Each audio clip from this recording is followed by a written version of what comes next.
folks. Welcome to Heartfelt Forex Academy.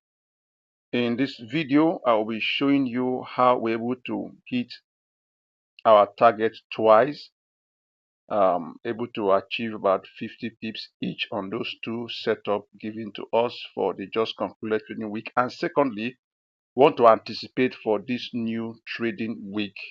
All right, this second week of March.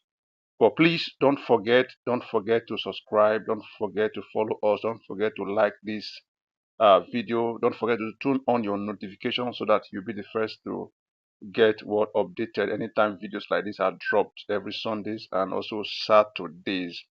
All right, make sure you share to others, and you can also join our free Telegram channel, all right, where updates on setups are being dropped when setup present themselves. All right, let's hop in. You can see here on 5th, there was no setup on the second. Right, there was no setup on the second. There was no setup on the 3rd of March. There was no setup on the 4th, and on the 5th, boom, we have a setup on Euro USD and GBP USD. You can see it here marked. USD took the low. That was an SMT, but the EGU had a failure swing. I prefer most of the time trading the one that grabbed liquidity, not the failure swing. All right.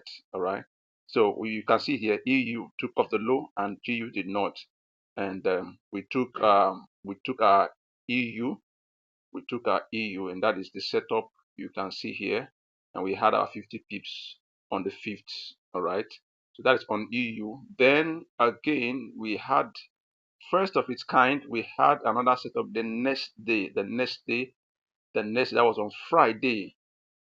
The next days we had Thursday and Friday. There was also an SMT. If you can check previous day, the other one was sessional SMT, and here we had what the previous day SMT. We can see here the price took off the previous day on EU, but GU did not, based on time and price. So we have to ride our EU to the upside, and we had over 50 pips, and this is risk 1 to 4.36. all right, risk 1 to 4.36, and for this first setup we had risk 1 to 5.36, and that is massive guy on Euro USD and the GBP USD setup, two setup about 100 pips, and that was massive for the just completed trading week. So now let's hop into the higher time frame to see what